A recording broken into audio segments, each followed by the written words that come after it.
Having previously reported on some youthful criminals guilty of the most brutal and sadistic crimes, I thought you might like to hear about some other kind of kids.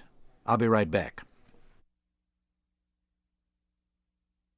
You may recall I reported a while back on a corporation called Kidco that was having a hassle with the state of California over a matter of sales taxes.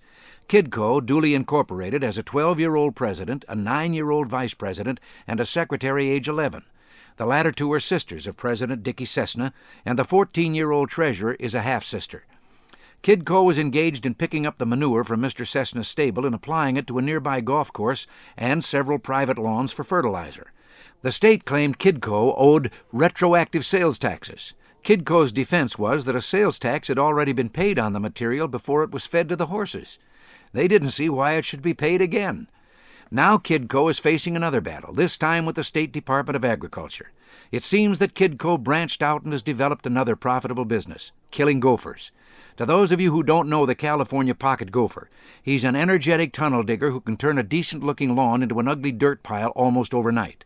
Well, the state is demanding that the children take and pass the test for a pest control license, and that they reveal the secret formula for the poison they're using to kill the gophers. As President Dickie Cessna said in a letter to his state senator, quote, "The test is too hard for us little kids, even if we are pretty smart in business," unquote. And he added, "We do a good service killing gophers and don't do nothing to hurt birds or dogs or other animals. Gosh, all we want to do is work and make some money so we can go to college when we get older," unquote. Of course, the state's legitimate concern is whether the poison being used is dangerous to the children or to others. But it would seem to me that their mother would have satisfied herself as to its safety and is in a good position to do so. Dickie wrote as follows, "We do not think our secret weapon for killing gophers should have to be registered because it's not on any of your lists and because it is made from chemicals that everybody's mom has in her kitchen. You have to know how to mix them and how to put the stuff in the gopher holes," unquote. And then he adds, "If we reveal our business secret, everyone will know how to kill gophers and we'll be out of business," unquote.